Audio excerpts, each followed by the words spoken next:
It's time to ignite your soul and unlock your full potential. Join us on Beneath the Helmet, the podcast exploring firefighters' health and wellness. Hosted by retired Fire Chief Arjuna George, our podcast is the perfect place to start your journey towards becoming the best version of yourself. So come on, let's join the conversation and find out what sets your soul on fire. All right, welcome back, everyone. I have an awesome guest on the show today. I have a retired captain from Berkeley Fire in the USA. Today, I'm joined with Captain Christy Warren.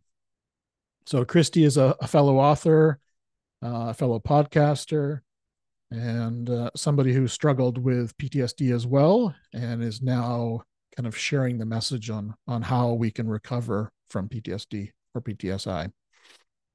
So during our conversation, we talk about perfectionism, her journey through PTSI, some of the things that help, such as EMDR. She also chats about how important it has been for her to become a volunteer at a retreat in the West Coast, which is called the West Coast Post-Trauma Retreat. And she's also a fellow podcaster. She has a great podcast out there that's called the Firefighter Deconstructed. So I highly suggest checking that out and also checking out her new book, Flashpoint, A Firefighter's Journey Through PTSD. So sit back. This is a fantastic episode. Lots of nuggets in here for people to take away, and just a sense that we are not alone and we are enough. Until next time, stay well. All right. Welcome back to Beneath the Helmet, everyone. Appreciate you joining us again. We have another very special guest, retired firefighter captain, as well as an author of a brand new book that's just out. So welcome to the show, Christy Warren. We're going to talk a bit about your story, who you are, and your new book, Flashpoint. So I'm very excited to dig into this. So welcome to the show. Thank you so much for having me. I'm super honored to be on here. So yeah, thank you. Fantastic. So Christy, tell us a little bit about your history, your story, where you came from, your childhood up to joining the fire service, and then what's happening today in your life. So yeah, so I had, I'll just start my childhood. I had a little bit of a challenging childhood. My parents divorced when I was 4. My parents were super young. My mom was 19. My dad was like 22. And, they were like, they didn't know what to do with a couple of little kids. And so I was the older sister. I had a younger brother. So anyways, my parents divorced.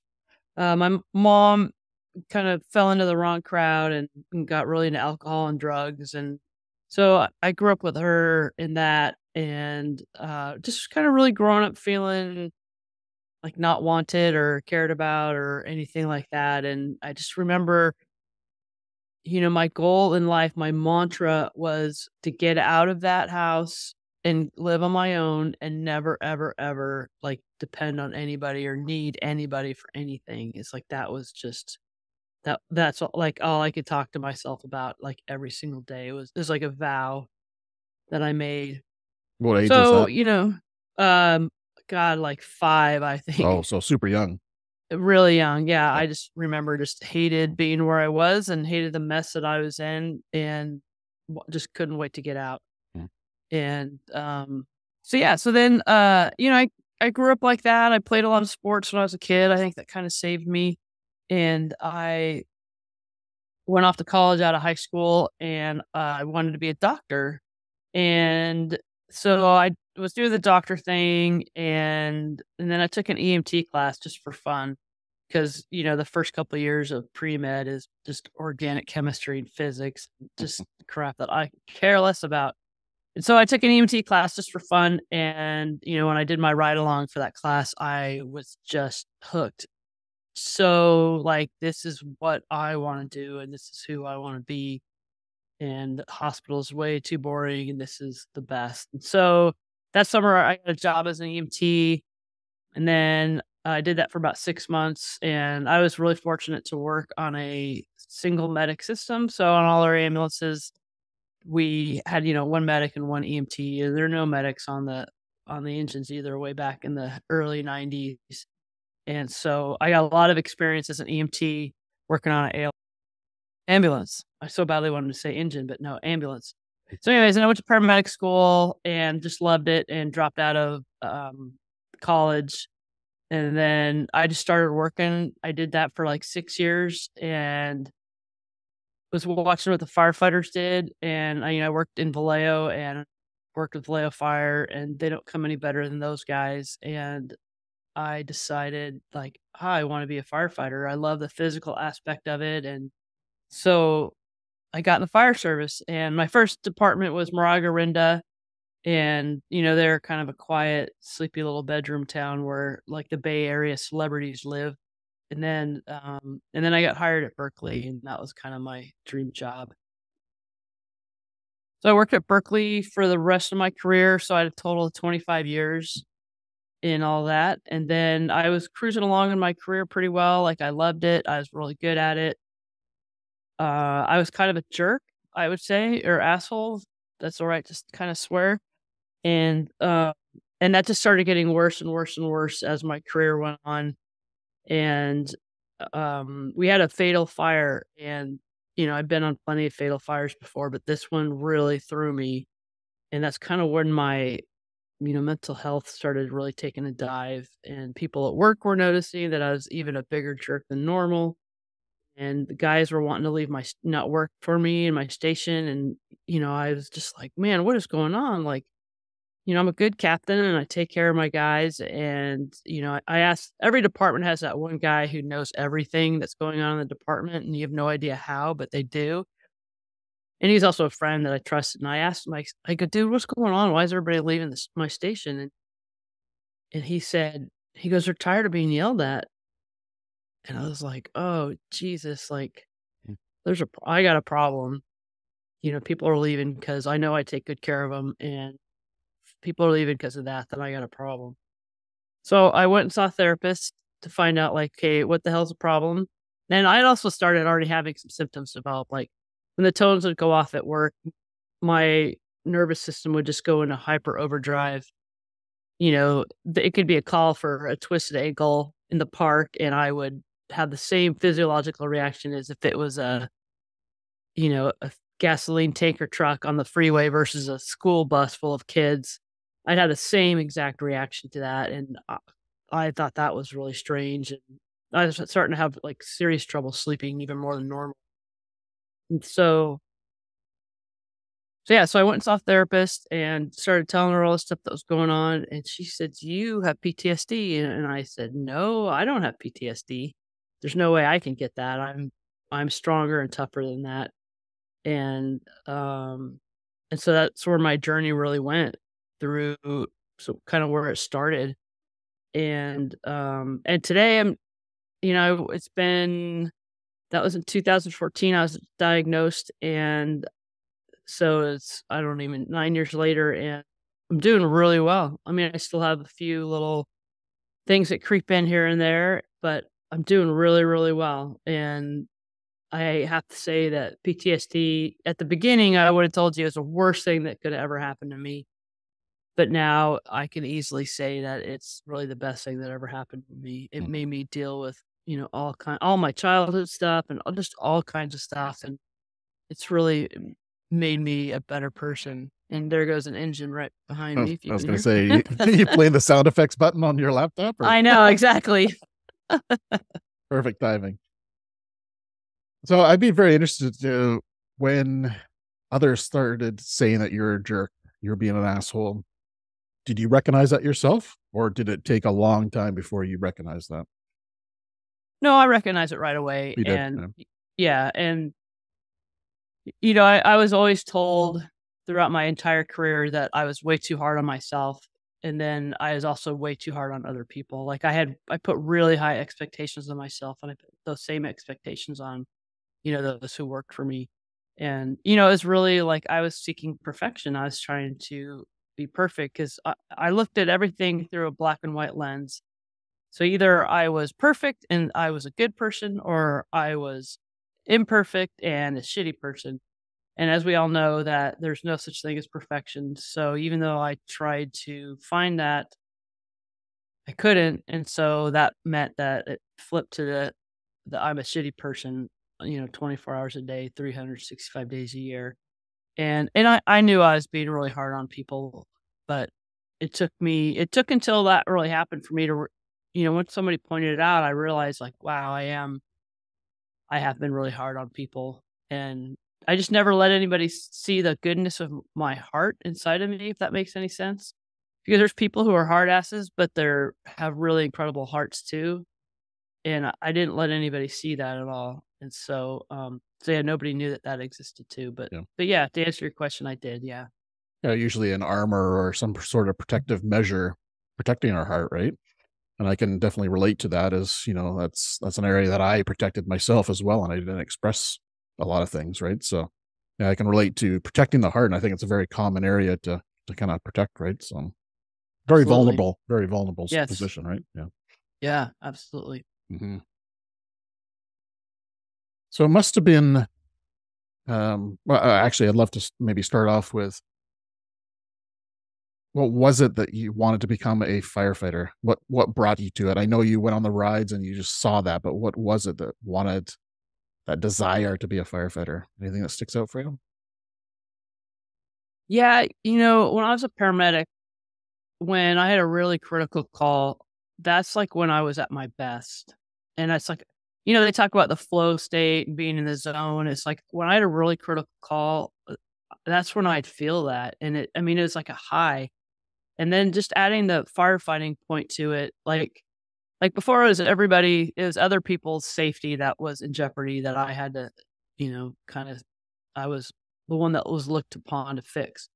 And then as a firefighter, I upped the ante by putting my own, welfare at jeopardy and other people's welfare in jeopardy at this, on a higher level. And really the physicality of it too, having to, we make this as firefighters, we have to make decisions. We have to make very fast decisions with very little information. And it just was a whole nother level. And I love firefighting. Who doesn't like squirting water? And and challenging yourself and having to think on your feet. And I was really in that flow state when something was burning, or when I any kind of critical call. I was terrible at the not very good calls. I was just absolutely awful. Somebody have a broken leg, and I'd be like, yeah, that's, what I mean. I just feel like, I seriously must be like, walk it off, like you're fine. I was about to say And that. yeah. Yeah. Yeah, I did have somebody I told that to who did have a broken leg, but yeah, I loved being a firefighter, and I watched, I've talked about this a bunch. I've watched Emergency 51, back in the day, and that was like my favorite show ever, and just loved what they did. And yeah, it was I just loved it. I can't think of anything else that I do. Nothing else. Do you have any resentment towards it now? No, not at all. Beautiful. Not at all. Beautiful. Yeah, I miss it. I still dream about going back to work. I miss it a lot. But no, I have absolutely no regrets at all. Yeah, good. I'd love to dig into your perfectionism kind of attributes. It kind of sounded when you're describing it that it was in the past. So it kind of sounds like you've moved past those tendencies. What did you do to come out of that circle of perfection? A lot of work, a lot of therapy, EMDR. One of the things that EMDR does is, so one of my symptoms was I had a videotape of like some crappy calls that I'd been on. Like, just, it would play in my head over and over and over. And so working with a therapist, we kind of realized or figured out what it was about those particular calls that was haunting me. And most of it was like I was in a helpless situation. And, like a call that would pop into my head was, we had an auto accident, auto into a tree. And our station was like on the other side of the freeway, and the on-ramp was right there. So we were there in like 40 seconds. So the fire department hadn't gotten there anything when I was on the ambulance. So it was just me and my EMT partner, and a husband and wife had been ejected out the windshield, and they had landed laying like right next to each other. And I was kneeling at their head saying, who in the hell do I intubate first? Like, who gets to live, and why? And they never taught me this, in paramedic school. They taught me that I need to intubate first, airway, blah, blah, blah. But nobody taught me to be in this situation. And so that was a very helpless feeling. And then other calls. And so, working on that, and realizing that it wasn't my fault that there's nothing that I could have done. We have such magical thinking as first responders that if we just gotten there a little sooner, if we just did something a little bit different, we would have changed the outcome when 99.9% of the time the outcome was already determined before we got there. And so I think I'm rambling off, but I mean, really to answer your question about the perfectionism is learning that through those calls and then digging deeper into like myself, realizing that I'm okay just the way I am. I am enough just the way I am. I don't have to be a superhero to be, valued or worthy to be on this planet. I think like my mom, didn't pay very much attention to me at all as a kid, but she would show up to my sporting events and I was very good at, I don't mean I was very good, but I was pretty good at sports. And so she would kind of go over the top, when I would do well and, that's my daughter and that kind of thing. And so that's like the only time I ever really got attention was when I did really well in sports. And so I think that kind of grew into me realizing that or thinking that I had to do really well in order to be loved and valuable. And so just learning to not think so black and white because life is not black and white by any shape or form. And that I'm worthy just the way I am. Going to that retreat, that WCPR retreat, being around other first responders who've gone through PTSD, just learning that, it's not me. I didn't make any mistakes as in terms of getting PTSD. It's just kind of like what happened. And I'm worthy just the way I am. I'd have to say that's the biggest thing. I don't need to be perfect. Love it. To be valuable. Yes. I think it's a very common trait between first responders, it seems, that perfectionism. Absolutely. So I'm glad you brought that up. So thanks. Yeah, you're quite the athlete. I read in the book that you did quite a bit of triathlons and escaped Alcatraz several times. I wouldn't say I'm a great athlete. I'm just relentless. I'm pretty slow, but relentless. Tenacious, cool. I guess. Yes, very cool. So in putting this book together, so Flashpoint, Journey, Firefighters Journey through PTSD, how, like, I flipped through this and how did you capture all those moments? Because you must have had a diary or some sort of, or is this all from memory that you collected all these stories? Because it's a very in-depth memoir, very detailed about a lot of incidents that you responded to. Yeah, it's funny people ask me that. And, a lot of the calls that are in the book are the calls that were haunting me through my PTSD. And, they're part of that videotape that played over and over. And they were so vivid that it was like they just happened or I was still there. And so, yeah, it's all from memory. Wow. But it's all from, the memory that was like right in front of my face all the time in that video. And so that just shows you how vivid those memories were, those haunting memories, or as, the professionals call intrusive thoughts. That's just how vivid they were. Because their stuff will come up that I hadn't even thought about, in 20 years. And yeah, it was just so vivid in my head that it just was all there. So what was it like reliving that 25 years span and putting it, those images in your mind to words on paper? Was it challenging? Was it easy? Was it therapeutic? What was your experience there? There's a little bit of everything. I really like to write. I've always liked to write. I've always kind of written little stories here and there. And so when I was kind of in the thick of my PTSD, I would start writing about the calls that would haunt me. And just because they're there all the time and so vivid. And so I just would write them, and I kept writing them down, and I'd share them like with my therapist and my wife. And, one day she said, "You've got to write a book. The people need to know what you guys do." And so, and I've always wanted to write a book. And so I just kind of started writing, and I guess it was therapeutic because sometimes when you look at things in your head, I mean, I think most first responders, especially those who are like in the beginning of their PTSD journey, and pretty much all of us, I have to say, really minimize what we've done. I would look back and say, yeah, I didn't do anything extraordinary. There's people out there, first responders, who've done or seeing way worse than I have and way more of it. And, just really minimizing what I've seen. And then when you write it all out and kind of read it as an outsider, that's when I said, holy fuck, like I have seen so much. Like, how did I even survive that? And so it was really therapeutic in that sense. Um, yeah, I really liked writing.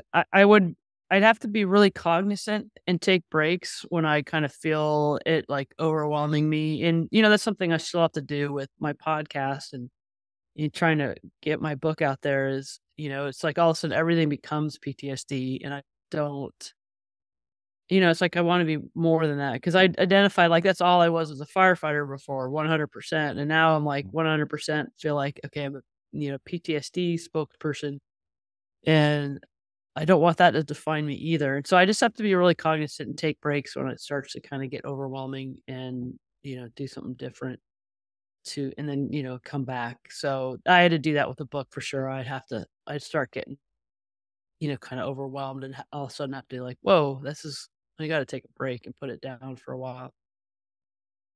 That's an interesting point you brought up about more than PTSD, because that's the kind of as firefighters, we kind of consider ourselves firefighters before being a partner, before being a dad, before being a mom. And that's obviously not a healthy mindset to have. So how would you, if somebody had to learn who Christy was, who are you today? Oh, Jesus, that's a tough question. I know somebody said to me the other day that I knew, outside of all of this, and she just had found my book and she goes, oh my God, I didn't know you were a writer. And that was like the first time I felt like, it's like, wow, am I a writer? Really? Like, I don't know. That's a really good question. I don't know who I am right now. I'm still trying to figure that out. As long as you're on the journey, I guess that's good. That's exactly right. I'm on the journey, and I think that's actually kind of one of my struggles right now is figuring out, you know what I mean? Like if I needed to answer a question, like, because I don't consider myself a podcaster. I still don't consider myself a writer. You know what I mean? I don't know who I am right now. I'm still trying to figure that one out. I'm just kind of going along with it. And I still dream about going to work all the time. So, yeah, I don't know. That's a really good question. Thank you for asking that. Well, I think you are an author. I think you are a podcaster, but it's not everything of what you are, right? So yeah, absolutely. Yeah. So how did PTSI, I call it PTSI, you mentioned PTSD. How did it impact your life in general? And maybe some things that people who are listening right now might kind of relate to some of the things you went through and maybe help them in their journey as well. So what would be some of the things that impacted your life due to PTSD? Yeah, I just call it PTSD out of habit. PTSI is a much better way to say it. And also like the world still calls it PTSD. Whatever you want to call it. My struggle was I was so full of shame. That was my biggest hurdle was the shame that I felt. I prided myself on being good at my job and, tough and, I always want to be the first one in and the last one out. And, I went through a lot of struggles in my life and obstacles and I was able to overcome all of them just through hard work and grit. And, I'd get knocked down and I'd get back up. And then I got this PTSD and no matter how hard I tried, I could not overcome it, by myself, that is. And I felt so much shame. And, the day that kind of everything really came tumbling down on me, I just gotten off of work and, I wanted to kill myself. And it was so much because of the shame and the pain. And, I was in my car and I was looking for a tree to drive into. I remember thinking, like, even if I don't die when I hit the tree, even if it just puts me in a coma for like a month, I won't have to go to work for a month. And the most important thing is I won't have to tell anybody why. And that was so huge for me that it's like if I can't tell anybody why. I can't tell anybody at work what's going on. And so I did go off work that day, I did call the next day and say, yeah, I can't come in anymore, because I knew where it would lead to. And, so many friends from work were texting and calling, and, because they just saw on good old telestaff that I was off on sick leave indefinitely. And so they're all wondering what was going on. And I would just text people back saying, thank you so much for your text, your phone call. I just can't talk right now. And because I mean, really, I didn't even know what to tell them. I didn't know what was going on with me. But the biggest thing was, my plan was like to quote unquote fix me, and then I can get back to work. Kind of like, let's just pretend like this never happened. And so I just didn't want anybody to know. And that shame and not wanting anybody to know and not really asking for help was what was going to be the detriment to me. When I finally kind of got at the end of my rope, I decided I have to ask for help. And going to that retreat was the first time that I asked for help. And that made all the difference in the world. There's so much help out there. And asking for help and doing the work, no matter how hard it is. And the work is really just like inside your head. I had to tell myself that I was worthy, I was valued, and I was, worthy of love. I had to tell myself that over and over and over, because I absolutely did not believe it. I was like, and it wasn't me trying to be self-deprecating or the victim or anything like that. I truly believe that I was, inherently bad. And to do the work of to tell myself that I was good over and over until my brain like rewired itself, and now I believe it.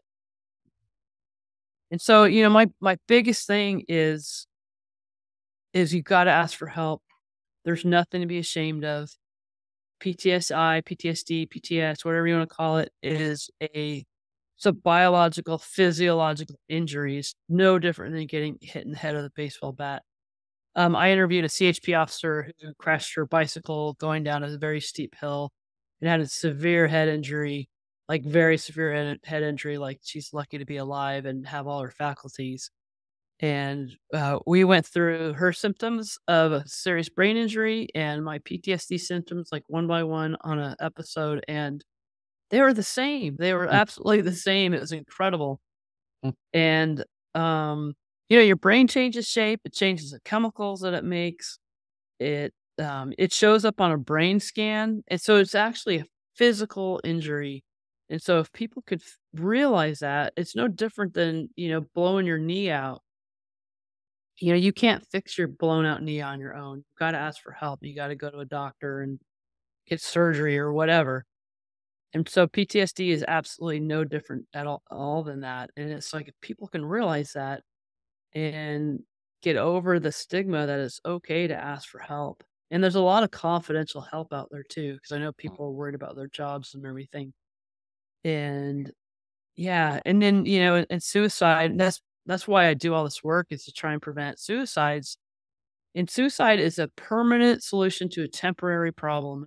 And so much of us are really impulsive. That's why we're good at being first responders, because it is a very impulsive, reactive job.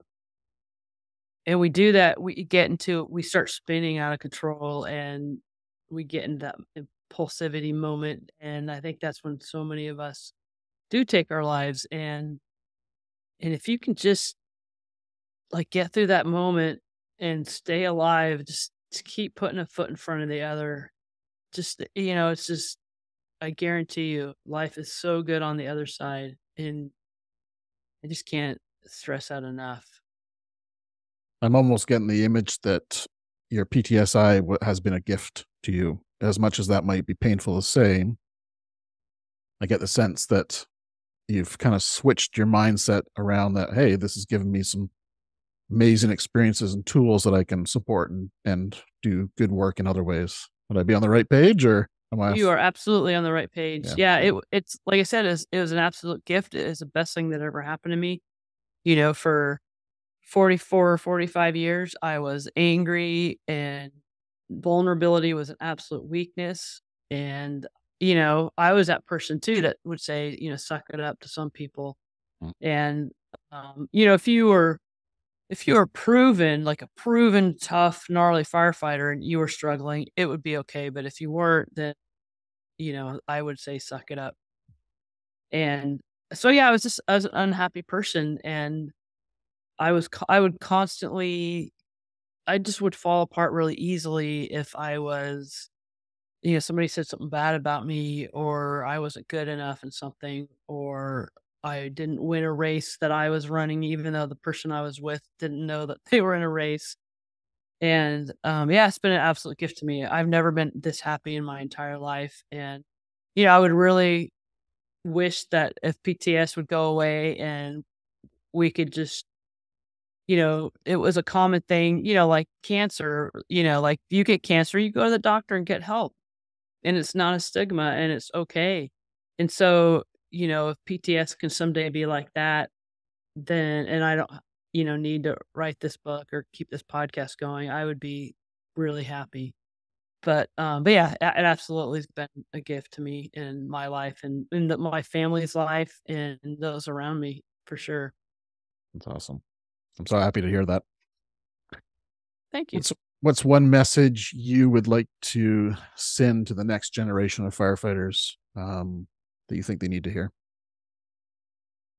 Yeah, they need to learn that this exists, and when this, I still don't know how to prevent it. I mean, taking care of yourself. I think the number one problem is sleep with us, really. I think, this sounds so simple and dumb, but get as much sleep as you can. Like, absolutely. We do a hard job that takes an incredible physical toll on ourselves. So on our days off, we have to take better care of ourselves. And so, that might mean missing out on, I don't know, parties or, or whatever, but we have to, that's part of our sacrifice, I think. Or a second or third job. Or a second or a third job. Right. Yes. And you have to get sleep. That's when your brain heals itself and repairs itself. I think that's one of the reasons why we have such high PTSD is because we don't sleep. Mm-hmm. And as soon as this starts happening to you, get help, ask for help. Don't be, I mean, it's so easy to say, don't feel shame, but don't feel shame and ask for help, and don't let it fester and then get to the point where you do want to hurt yourself. And yeah, we got to take care of ourselves. I really am such a proponent of therapy. I think everybody could use a therapist. Everybody may not need a therapist, but everybody could use a therapist, and it just makes your life better. And culturally competent therapy is the most important thing too. Is we really have to find people that understand who first responders are in our jobs and can handle it. And yeah, just, man, take care of yourself so much better than my generation did. We were all about who can stay up the latest and go the longest and work the hardest and not need any sleep when we get off. And if I hear that saying, I'll sleep when I'm dead, one more time, as I just want to punch people in the mouth when they say that, because, well, you're going to be dead a lot sooner if you keep running around with that attitude. Yep, and yeah, just take better care of yourself than we did. Well, I read in the book, in your book, the letter that you got from Berkeley, your departing letter, Yes. saying you're back in service. A little disappointing to read that you received that with the Mr. tone Warren. and the tone and the spelling. I'd like to hear what kind of message you have for fire service leadership, what they could do better. Oh, good Lord, don't get me started. I hope we have another hour. I think leadership, this is so much leadership needs to take the bull by the horns and make it okay to not be okay. It all starts with the leadership. If the leadership doesn't do it, then nobody else is going to do it. And, the problem with our leadership, I believe, is that, all our fire chiefs and all of our command staff and leadership, they were once firefighters, on the bottom line. And what that means is they have 20, 25, many years of trauma themselves. They've been through all the same crap. They haven't had any sleep in years. They've seen all the same crap that we've seen. And so they stuff it also. And then, as you know, when the higher up in leadership you go, the the tougher you feel like you need to be. Like your troops can't see you waver, your troops can't see you weak. And so you're going to suck it up even more. That was part of my problem when I started developing these symptoms. I was a captain and I was like, no, the captain goes down with the ship. I always I ate last, I went to bed last. I, made sure my guys and gals were taken care of first. So who am I to, say I have this weakness and ask for help that might take away help from somebody else? But leadership's got to get help themselves. And I think that's one reason why they're so slow to really embrace this and take care of it, is because for them to do that, they're going to have to deal with their own demons and they have their own issues and they're just like the rest of us. Like for an example, like the peer support teams, whenever I meet somebody from a peer support team, I always ask, well, who's taking care of you? And so many times they're like, nobody. You know what I mean? It's just like another layer that we forget. And it's like somebody's got to take care of the peer support team because they're doing all their stuff. Plus, they're listening to everybody else's stuff. And so they need like extra help. And we need to recognize that. And leadership needs to, I just implore leadership to really look at this and, deal with their own issues and see vulnerability as a strength and not a weakness, and make sure their people are being taken care of, because it's our lives. You're more likely to die first responders are more likely to die by suicide than in the line of duty. And so we spend so much time trying to, teach us, we have RIC teams, we have all this stuff in place, and we spent so much money on RIC packs and training and all this stuff to save us in a fire. And it's like, well, let's save us from killing ourselves. That's a big one that we can do. And so leadership, I implore the leadership to get on this train and deal with it. It starts with them. It really does. Have you seen any improvements over the last, say, 5-10 years in fire service mental health and leadership embracing it? I've seen a lot, actually. And, my own department, when I left, and then one other person had to leave due to PTSD, it was actually our union that took the bull by the horns, and the union developed a peer support team, and they did an incredible job. But slowly but surely, things are changing, and there's more peer support out there. I still haven't seen a whole lot from leadership. There's definitely leadership out there that is doing something, but I know chiefs that are struggling horrendously with their own issues in terms of, trauma and PTSD and all that kind of stuff. And they're trying so hard to keep it together that they just can't handle, taking care of other people's stuff. Sure. And so, and then, the biggest thing is like being found out. Like we're so afraid of being outed, of having PTSD or whatever. For this, I already talked about that a whole bunch. I don't mean to beat a dead horse, but I think a lot more can be done. A lot more can be done, and there's just so much of, especially the cops. The cops, they raise their hand for help a little bit, and they immediately get taken off the street, and their gun gets taken away, and they get put on a desk. And who's going to speak up when that is like an automatic thing that's going to happen to you? It's fine in the meantime, but they find that they never see the street again. But there's improvements. Definitely things are moving the right direction, but there's watching the suicide tally increase. That's not fast enough. I agree. Well, I think there's important work, through your book, through your podcast, through Beneath the Helmet. We're getting that message out there and slowly chipping away at not just leadership, but every first responder in North America, right? So I think we are making headway, and like your shirt says, end the stigma. That's pretty important. You dived in a little bit about your journey through that camp that you went to. I don't recall the name of it off the top of my head. What kind of nuggets did you get from that camp? Camp, is that the right word? Actually, I love that you call it camp, because that's what my wife calls it. She's like, have a good time at camp. Retreat? Camp? A retreat. Yeah, it's a retreat. But like I said, she calls it camp, and I think it's hilarious. So yeah, it's a retreat. It's called the West Coast Post-Trauma Retreat. It's part of the First Responder Support Network. So this retreat is absolutely incredible. It's a 6-day retreat. When you go there, there's 6 clients, and then the rest of it is their peers. So all the peers are first responders who've kind of been through their PTSD journey or along it at some timeline. And then there's 2 clinicians and a chaplain, and basically spend the week learning how to become vulnerable. And you talk about your bad calls and why they bother you, and you end up talking about your childhood, and you just really learn to be vulnerable. And it's really the first time that you feel part of like a real family. The fire service is like, oh, we're a family, come join us. And then you get injured and you never hear from somebody ever again. And, it's that kind of thing. And, I feel like we're never really a family until somebody dies, and that only lasts for a week.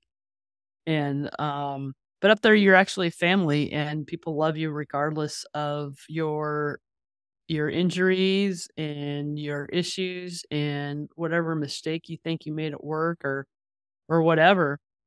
And it's the most like life affirming place I've ever been to.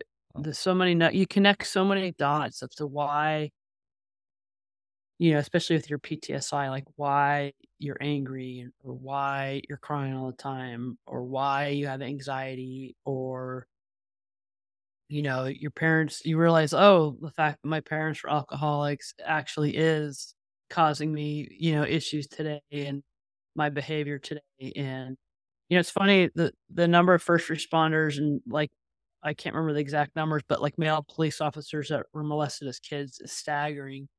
Like I've talked to and met so many first responders, going through PTSD, and very few of them weren't molested. It's staggering. And so you start making kind of connections, and yeah, that's where I learned that I'm enough just the way I am. And, I'm on a journey, and I'm where I am because of where I am. I don't need to be farther in my journey, and it's okay to make a mistake and step backwards a couple steps. And it's, yeah, it's a pretty incredible place. That's where I really learned to be me, and then it's okay to be me. And that's where you learn to drop your armor. Beautiful. And now you volunteer there, correct? Correct. Yeah. I go back up as a peer, 3 or 4 times a year. Wow. And yeah, I really like giving back and being there for the clients that, are coming up for the first time. It's amazing when they get there, their face is kind of shrunk and they're pale and they look miserable. And then at the end of the week, they're laughing and they're smiling and they got color back in their face. And the transformation is really, really incredible. And, and then I really like to go back and like, it's like you're amongst your people. All you have to say is, like if you're getting triggered, you're saying, man, I don't feel good. And somebody will come like sit right next to you, or, you want to go for a walk? Do you need to talk? It's like you don't have to explain yourself, and everybody there knows exactly how you're feeling and what you're going through. And you really, and you go out in the world. I mean, you're not going to share your story with, the lady in line who's taking too long and you're starting to feel anxious and need to get out of there. Like she's not going to have a clue. Mm-hmm. And you have to kind of hide it, when you're in those situations. But when you're up at the retreat, you don't have to at all. And it's a pretty incredible place. So yeah, I love going back. Wow, that's awesome. Yeah, in BC, we have something very similar called Loon Lake, which is a very similar kind of program that you're describing there. So, oh, cool. So I'd love to hear what is in your daily self-care toolbox. What does Christy use on a day-to-day basis to keep you healthy as possible, clear, and thriving? Well, I'm still trying to get sleep. Sleep is still an issue for me. And so like I don't get up early for anything unless it's like a race, you know what I mean? Or some meeting I have to be at, but I don't get up early to work out, or I don't get up early to get a start on the day. And I let myself sleep. And that's kind of like in my mind, that's kind of hard. Cause it's like, like this morning I woke up or I got out of bed at 8:30 and it's like, it's already 9 o'clock. You know what I mean? It's like, you feel like the day's slipping away. but it's like I need sleep so bad that that's something that I do. And I walk my dog. I got a goofy dog. Uh, when I start kind of feeling angst, I breathe. Like I take slow, deep breaths, and I try to go outside, no matter what the weather is or whatever, and just like look in the sky or at a tree or just like some nature, something that's kind of bigger than me, and just take some deep breaths. And that's something you can do in your car too.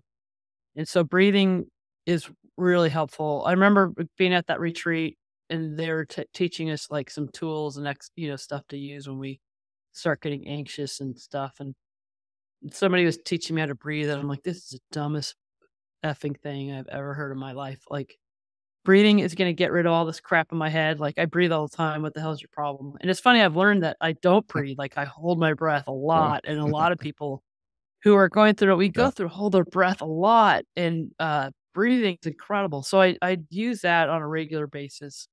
I reach out, I ask for help. And that's something I never did before. Like, now I will reach out. Like not to a therapist, but like to a friend or just to a friend, somebody who knows my story and what I've gone through. And I usually will reach out to somebody who has been through what I've been through. And it's like sometimes I just need permission to not be okay, or I need to be feeling crappy about myself or whatever. And so I ask for help now, and that's a big one and the most important one, I think. And so that's a big one. Nice. And I'd say the biggest thing is, I beat myself up over everything in my whole life, and now I don't beat myself up if I didn't, I don't know, do something as well as I wanted to, or it's like, you know what I mean? It's fine. Just nobody cares. It's fine. Just let it go. Exactly. That's the key, right? Nobody really cares what you're doing. Nobody really gives a shit. It's just us. It's just us. Totally. Yeah. Totally. 100%. Yeah. So I'd love to plug your podcast, Deconstructed Firefighter podcast, and kind of maybe just what's the overall branching theme of your podcast for our listeners that maybe haven't listened to it yet? So yeah, it's the Firefighter Deconstructed. You find it anywhere. And the tagline to it is, the human inside the uniform. And, I really want to get into who we are, what we are, besides that, what we are supposed to look like wearing our uniform. And so I have people on, I have first responders, dispatchers, firefighters, cops, paramedics, EMTs, you name it. I have first responders on and really like tell their story of PTSD or just struggling and getting help. I've had some amazing people on, and kind of just, they tell their story and their journey. And, I found that not only, the real reason why I did it is so other people can listen and hear other people's stories and realize that they're not alone. Something I say in that podcast all the time is like, you are not alone. Podcasts are pretty intimate in that you can listen to them and nobody knows what you're listening to.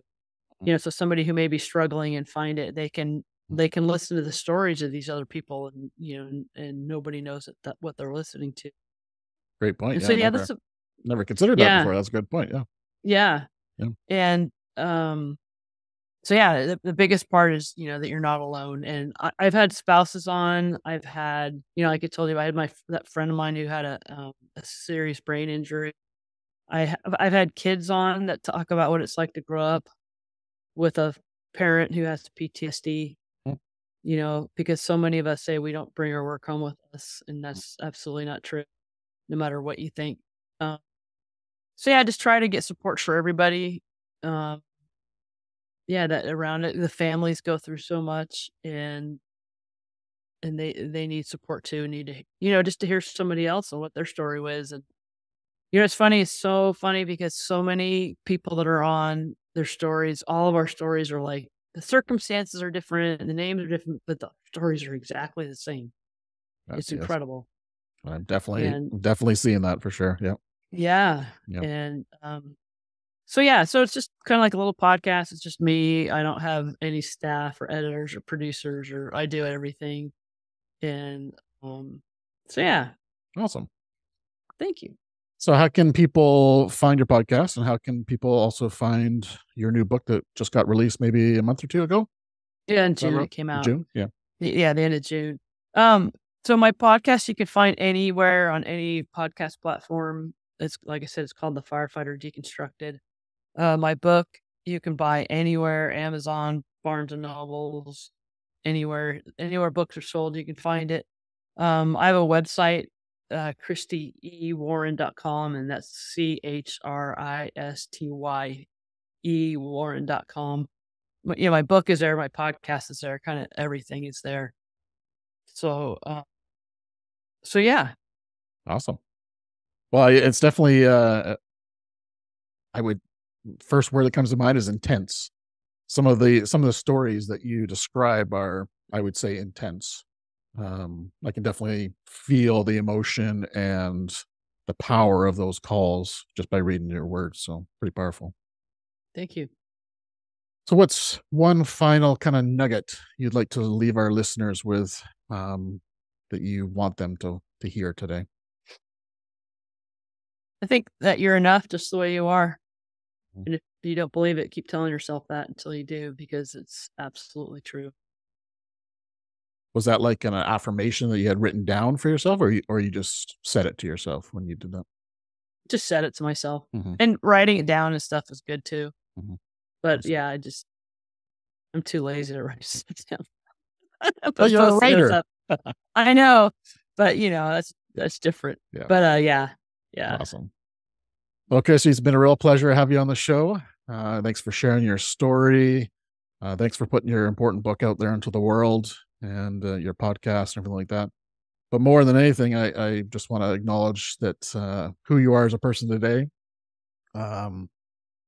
You do have a massive presence. And I just want to say you're on the right track, and you're not alone, and we got you. Thank you so much. It means a lot. That really means a lot. Thank you so much. And I appreciate you having me on your show, and I appreciate the work you're doing too to get the word out. I really do. Thank you. Awesome. Well, it's been a pleasure. And until next time, take care. Stay well.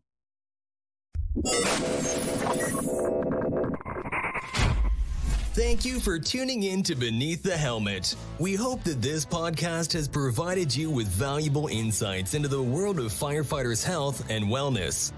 Remember, caring for your physical, mental, and spiritual well-being is crucial to achieving optimal performance.